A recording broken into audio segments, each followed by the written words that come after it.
Ladies and gentlemen, I'd like to talk about my new book about biology of negotiation tragedy.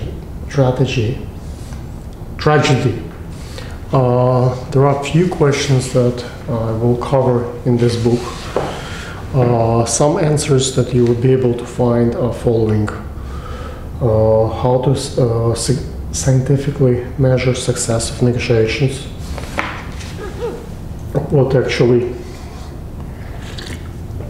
the proper way of measuring success? Is it size of the deal, or speed of the deal, or the number of deals, or like whether you have without that particular strategy more options or availabilities or to you, or it will be less actually. How to come out with a big success in negotiations against best salespeople. How to actually negotiate against the biggest guys. How to justify negotiations. A lot of people don't know whether negotiations are needed. Maybe they can be avoided. And what's the justification for negotiation? That's also an important question that some of us ask ourselves. How to improve your sales and negotiation skills. There are books, there are techniques, there is a practice sessions, there are workshops. What actually you need to do more of negotiations, what exactly you do, and what's the best use of time. Whether practice more or read more or a combination of those things, what actually gets you a better negotiation process. We will talk about how to negotiate big deals. What's the difference when you're negotiating for like a $50, $100 deal and when you negotiate for $50 billion deal and large numbers, okay?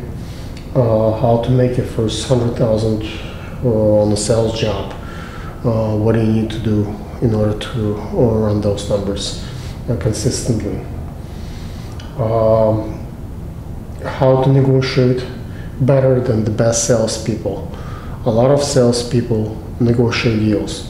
How to be negotiating better than them. Someone manage those people, which means that no matter how great are you as a salesman, someone makes more money than you. So how to negotiate better than those people, how to control the salespeople, top salespeople. We will talk about how to make politicians do the right thing. What can you do as a citizen to negotiate that your politicians will do the right thing?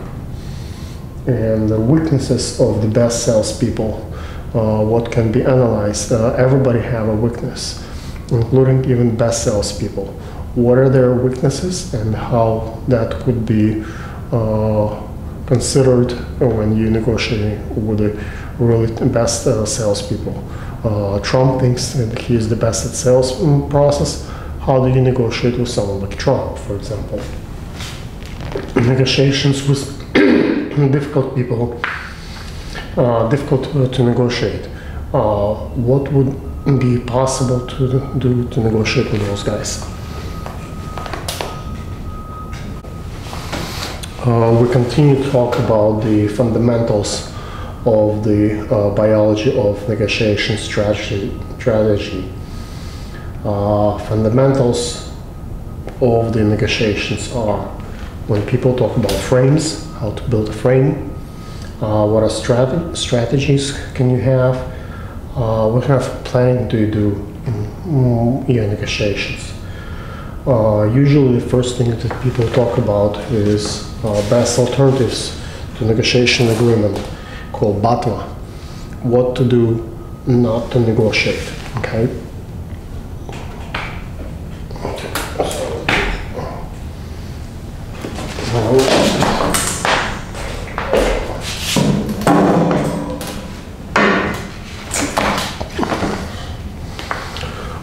Zone of possible agreement.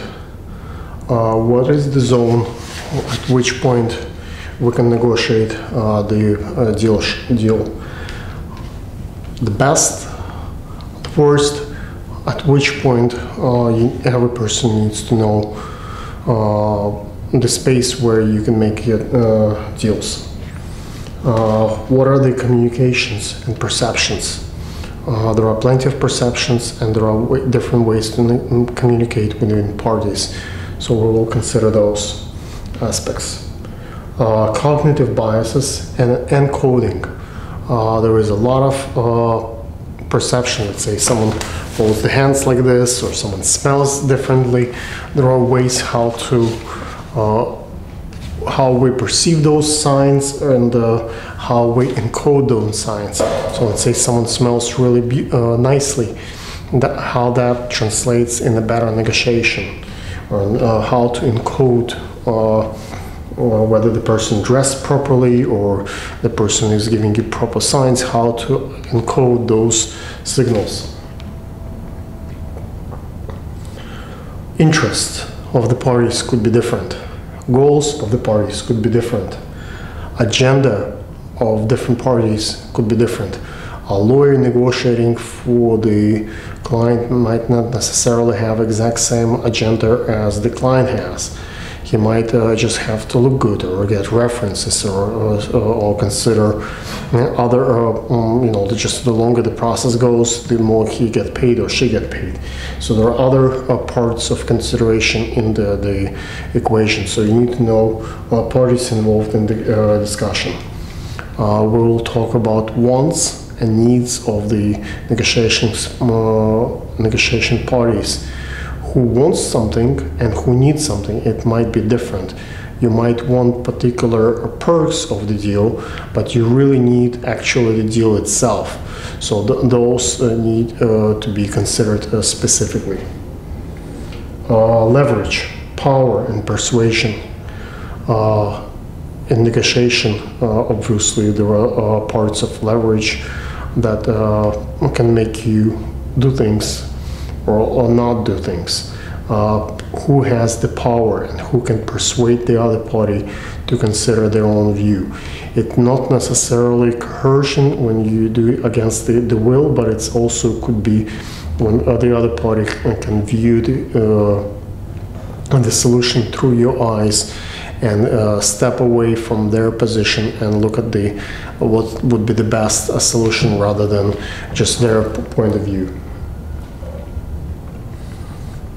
Preparation, execution, and evaluation of the negotiation makes quite a bit of a difference.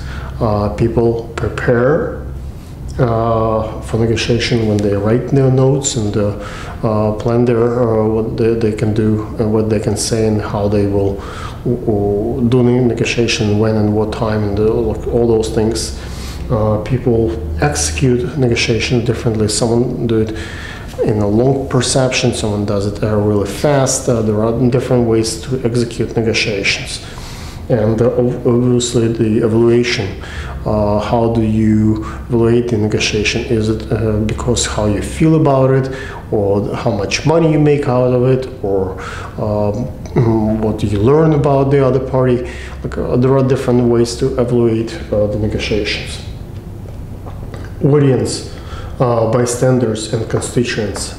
Obviously, negotiation, there is, let's say, politicians negotiate, but the constituents are listening. So it could be not only negotiations between the party, but it's also who is listening to you and who is giving you rights. Especially when the CEO of the company negotiates and their shareholder, actually more constituents, win or lose because of that. In fundamentals of the negotiations, also important the conflict of the parties, the domination, power struggle, revenge. A lot of people trying to get back to the other party. Revenge is a major part that could be avoided and could hurt the negotiations. So we need, let's say last time in negotiation they got me to conceive and do this, and now this time I'm gonna get them this and that.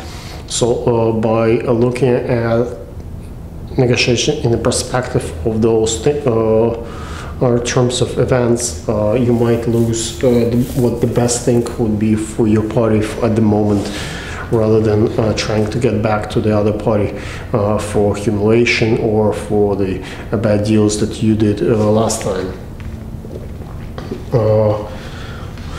Let's look at the information, persuasion, and message. What kind of message we give to our negotiation parties, and how do we share the information? Is the information coming from both sides or many sides simultaneously, or just one side is sharing information, the other side is not? How that affect the outcome of the negotiations? We'll look at the game theory for those who know what it is, and honesty.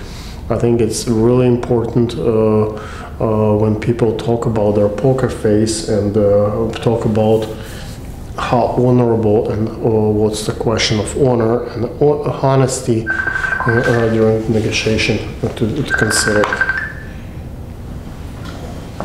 Excuse me. Okay, this is continuation of the principles of the negotiations. It's a part of biology of negotiation tragedy. We will talk about the ethics versus morals. In negotiations, sometimes something is ethical, but not moral. We will see the difference in what works and what's not. We will look at the decision rules. So we will look into the Machiavellian. Machiavellian is one of the ways when, your way or no highway. And we'll look at the authoritarian way of negotiation. We're going to look at the deal makers, expertise, and mediation. We're going to consider the ways when you need to bring a third party to mediate between the parties. We'll look at what the expertise matter and how that affect negotiations. And we're going to consider also people who are deal makers and actually known to close deals. What are special traits they have and how it works. We're going to look at the collaboration, we'll look at the mergers, and we're going to look at the hardball tactics and issues. So all those things will be considered in this book, and we will discuss the proper way of collaboration, proper way of merging the interests, and what are the hardball tactics that are used and how to combat those tactics. There are really effective way of dealing with the bullies and people who just put you to the wall, because once you call them and ridicule them and show them that their call is off, their position is less of a strength, and they might give in more, and there are ways to take that advantage to your side.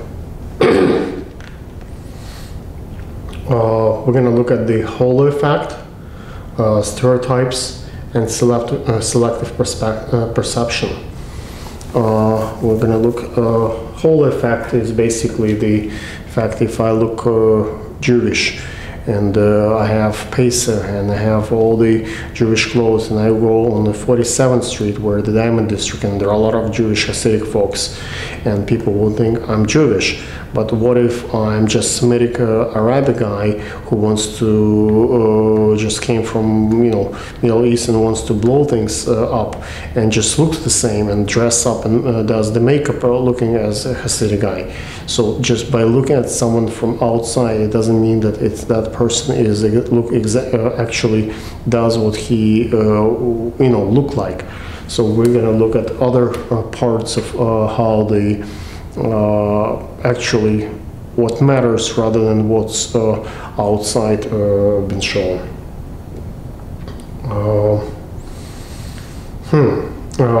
We're going to consider the bargaining mix and the audience. Next part of the discussion will be distributive sales, zero-sum situations, and outsiders. So there is a lot of discussion about the 2+2, sometimes more than 4, and some negotiations considered zero-sum games. So either I win or you win, or how to expand the apple and how to make it as an apple, cherry, and how to make it as a forest of apples and trees, and a big farm rather than just one apple. So there are a way of fighting and constructively winning the distributive negotiations. We're going to look at the reservation price, manipulation, deadlines, pressure, tensions, ultimatums. All those things could be addressed properly, and if you look at the Israeli-Palestinian conflicts, you would see many ways how those threats been called by parties and react by the other parties. So all the famous negotiation tactics that the most sophisticated folks been used, probably Israeli-Palestinian conflict use all those the most comprehensive tactics. Excuse me. This is continuation of the biology of negotiation tragedy.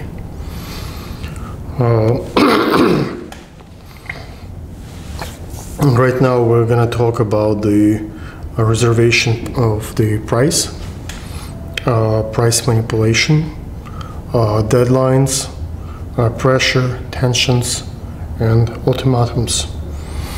We will consider what kind of pressure tactics are available and how they work and what are downside of those. Same thing, how the deadlines helping us and might not help. Also, we will talk about the low ball strategy and high ball strategy. I want to talk about the commitments and opening offers. Certain open offers have to be considered specifically. For example, if opening offer is way too low, it might not be considered seriously, and the other party will just laugh at you and not take your next offer seriously. So it has to be reasonable. But if it's way too close to real price, you might never be able to get pricing. They won't just say you know we take it, and you never take the negotiations to a little bit further level. So you need to pay attention where you open the conversation. We will look at the bargaining positions, and we'll look at the differences. We'll look at lying in negotiations and building trust. How trust translates into the money, and how lying can be helpful or not helpful. We're going to look at the ego, emotions. We'll look at the saving face, remedies, and overconfidence. We're going to look at the power, intoxication, legitimacy, and source of power. We will also discuss the topics of the integration, collaboration, how to integrate together other parties, other different parties' interests, and put them together. We'll look at the value creations and dialogues, value of time, because some negotiations might take way too longer and not worth it on the time that they take place. So value of time is really important. If you prolong negotiations too long, the other party might not have time to finish negotiations, and they might end up with a not as great deal or just walk away from the table. So time numbers is important. Sometimes you can negotiate the deal in the first couple of minutes and you don't need the rest of the time. Sometimes you need extra time to negotiate, and sometimes you want to be exactly on time. So when time for which one? And we're going to look at the trade-offs. What would be a good thing to trade? We're going to look at the acknowledgements. By acknowledging the other party, it does not necessarily mean that we agree. It's just helping the other party to understand that we're listening to their interests and their demands, and we acknowledge that they have interests and they have particular ideas about the negotiations. We're going to look at various solutions and social awareness. How negotiation considered by the constituents and in the media. Sometimes you might have a great deal, but it might come at a certain price. From the audience, they might look at it differently. We'll look at the active listening, feedback, and options on the table, what are on the table. We're going to look at the alternatives. We'll see what is justice in negotiations, relationships, and tangible versus non-tangible negotiations. Sometimes people want to win respect and honor and compliments, and they're willing to sacrifice actual numbers. Let's say Donald Trump is very much care for his respect and name and reputation. So if you compliment him on things that he does and he likes, you might actually get a way better deal on something that's more tangible to you, and he might just make a big gesture and give it away. But if you will deprive him from having those respect and compliments and those words, you might also end up in a terrible deal with the intangible or tangible assets. So when you negotiate with different folks, you might consider those parts of negotiations. We're going to look at the avoidance and influences and number of parties. There are ways to avoid negotiations, and there are reasons to avoid negotiations, and there is a cost to avoid negotiations. So sometimes if you miss negotiations, you will never be able to come back to those negotiation tables. So everything has a price to it. Okay. Sometimes you can avoid a particular negotiation, and the problem can also disappear. So it's a very useful tactic. On the other side, you can avoid something, and by avoiding it, the opportunity might evaporate and never present itself again. So it has a price to it. We will look at the collective bargaining and outcome establishing. Collective bargaining basically strategy is when a number of groups of people come together to negotiate one deal. And unions and groups of people sometimes when they, in insurance world, they bring their interests together, they get something to win versus when everyone negotiate for their own interest. So the collective bargaining works for groups quite often. You might give in your personal interest, but a little, but as a collective group you might win. We will look at the agency dilemma when someone represents you and that person or that entity might have a little bit different set of requirements and interests than you, but it also comes to at a price. And the political implications, okay? We will look at the creativity and flexibility of negotiations. There are ways to be creative in negotiations, and there are ways to be flexible. Usually folks who have creative way of negotiation can package the deal a certain way that it's new and fresh for the counterpart, and it might get their attention and result in the better sale, better deal.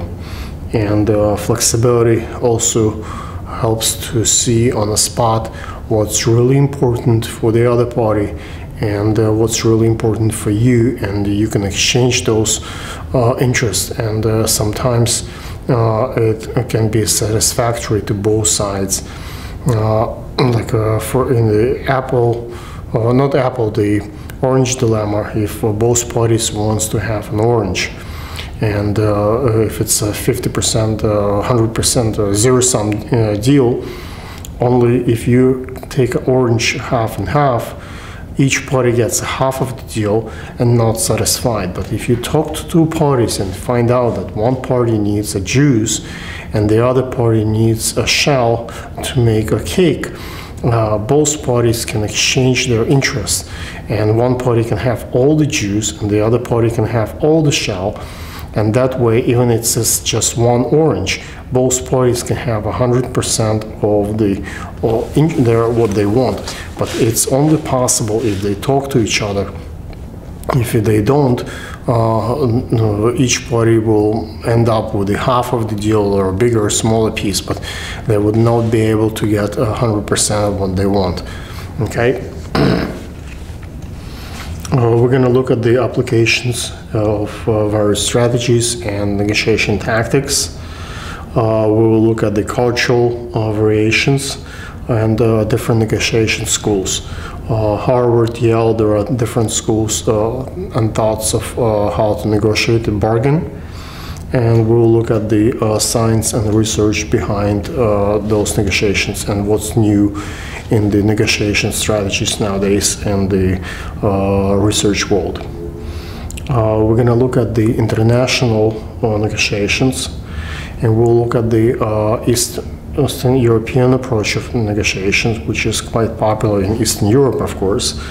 There is a quite distinct Japanese style of negotiations and bargaining that takes attention and have at some point been very popular, and nowadays many organizations found a way to combat and fight that style. But also very distinct style of bargaining and negotiations is American style. And some cultures know how to fight with that. Some cultures give in to an American style. So we need to know strengths and weaknesses of each negotiation style. There is an Asian Chinese approach to negotiations, which is also will be discussed in the our book and those video interviews. Group discussions and third-party approach. Building coalitions and employees. It's really important when you negotiate to build proper coalitions, and how those coalitions can help you to achieve your goals. So sometimes it's easier to negotiate as a group, even if different parts of groups have different interests. They can come together and negotiate collectively. And we will look at the personal effect and gender in negotiations, how the feminism and mature negotiation take place. What I mean is a negotiation with a child or negotiation with elderly person, a senior, is quite different. And to know how to negotiate with the kids and how to negotiate with older folks makes a big difference in the negotiation strategy.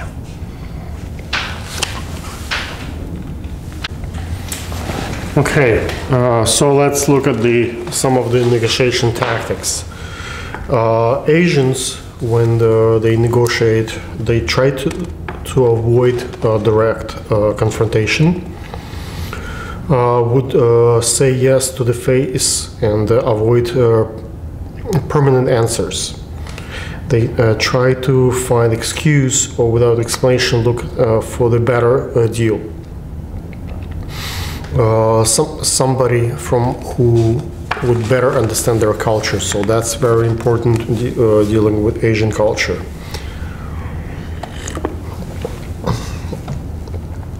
Dealing with the Eastern Europe folks, it's kind of a collective culture, and so they tend to ask for advice from friends and family members, and if salespeople offer something, they might look at the advice by the family members.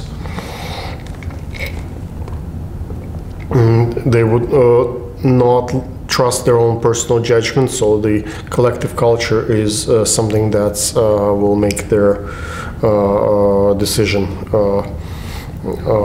in negotiations. Japanese likes to pay attention to details, love poker face, and consider emotions that will affect the deal in a worst case scenario. So they try not to show emotions.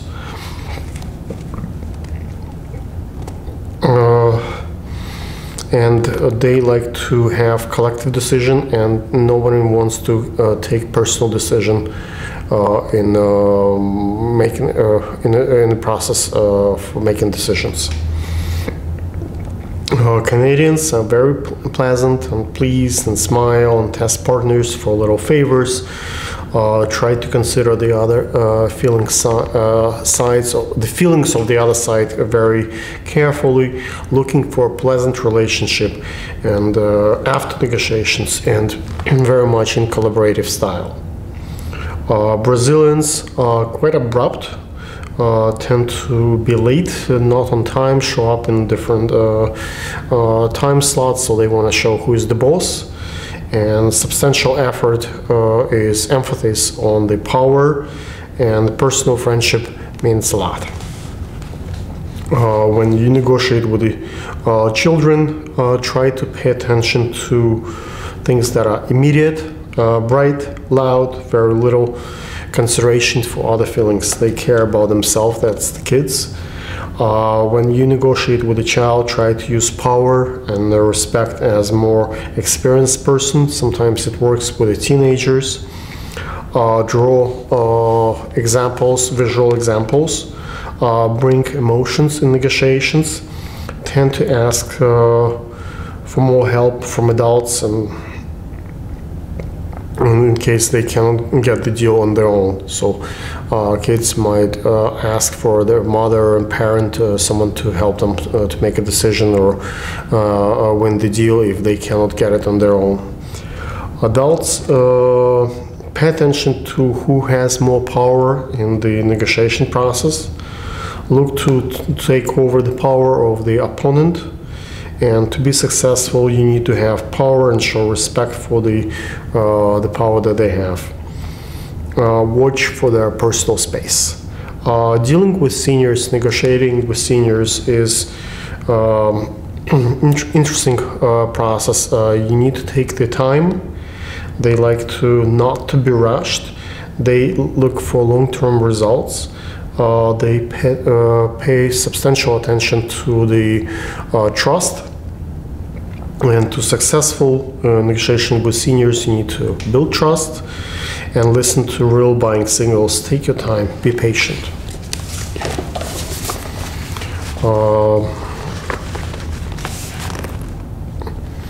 And they also consider bigger issues rather than smaller issues. So they look for the long-term relationship, like winning a bigger issue versus smaller issue.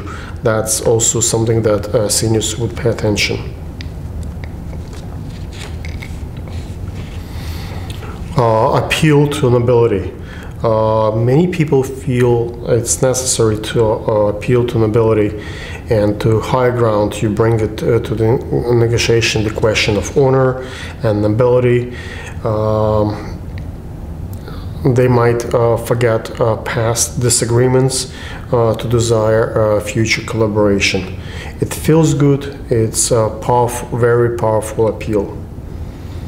Asking for goodwill, if the person can give you a little bit of free space into their interest, and they might answer with a reciprocity to you.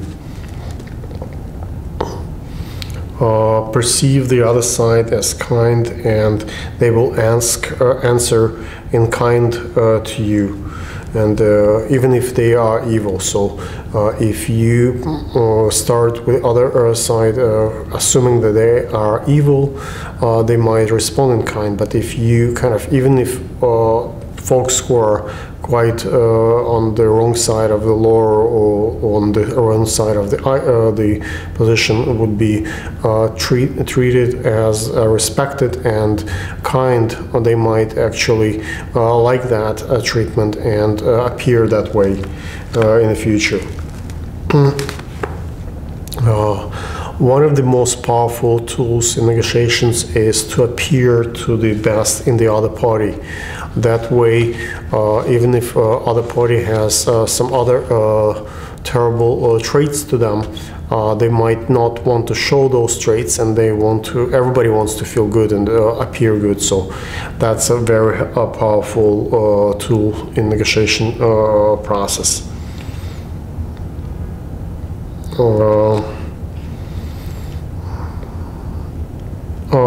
Also, a lot of people like to think of themselves as rational people. So appeal to rationale, to being reasonable, is a very powerful request, because people think that they are fair, and they actually, when they look at the situation, they might offer much better solution that they would not offer without being treated or positioned as fair people. Eye contact. It's very important, eye contact in some cultures, like Russians, for example, pay a lot of attention to human eye. The eye is the soul of a person, and if you blink too much, if you appear too calm, that's something that people will pay attention. So blinking too much, not helping. A lot of people think it's a weakness and hiding something, and not being calm and moving eyes too fast around, that will take away from the deal. So try to stay put. Look directly into person's eyes, not for too long, to be, otherwise it might be considered in some cultures as intimidation. Especially if the man looks in the eyes of a woman, may be considered that they're interested in them more than they in something else than they're supposed to be as the negotiation party. And the woman might, if the guy looks at her eyes too much, they might respond irrational to the deal, and that might actually kill the deal. So try to be respectful to the personal space, even if it's just staring and looking. Cordially smile, looking at someone's eyes, it also makes a very powerful statement. It removes the threat of intimidation and intention. It's kind of show you a desire to get to the bottom of things and how to get the best possible deal. Body language. Adjust your body to the best position. Crossing legs is kind of a bad sign in many nations. Consider hiding. It's considered to be hiding something. And also crossing hands on the chest is a symbol of closed-minded, a person who already made their mind and just waiting for to tell their own personal story rather than to listen to what's coming at them. Hands on the table, visible with showing your like a palm is a sign of collaboration and moving forward. So that actually helping a negotiation versus closed hands. Touching hair and scratching is a bad sign, and it's not a sign of truth in many nations, so try not to touch yourself or scratch your head. Like I happen to do this all the time, so I know that's not helping much. Okay, playing with a watch or ring removes attention from the topics and takes attention away. So when you have limited amount of time, you better pay attention to actually what needs to be discussed.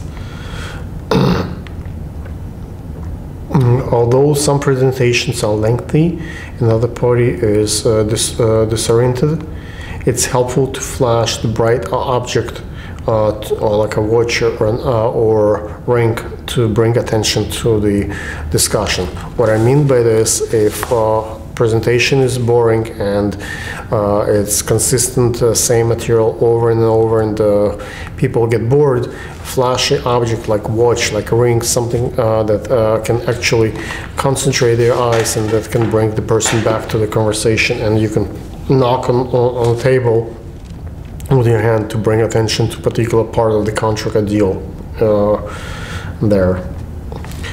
Sit straight, do not slouch, do not lay back. All those signs of either relaxed, too much relaxed, or disrespect, or too much leaning forward would be a sign of wanting to have a deal way too much than it's supposed to be. So no slugging and not leaning too forward. And it's also could be considered as invasion of space for the other folks. Remove noise from your position. What I mean by this is everything like striped shirts, like details, like it's all can take attention away from the deal. If you have very limited amount of time and personal attention, and you need full attention at the deal, every little detail that's not helping you might hurt you. So you might want to remove all the noise away, so you kind of pay attention to only things that matters.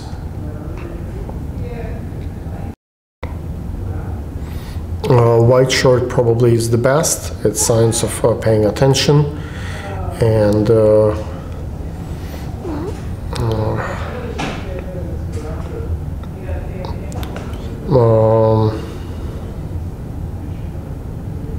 even blue shirt can mean a symbol of routine, every day, blue color, and might not have as much respect as the white shirt. Okay, thank you. Let's do a break.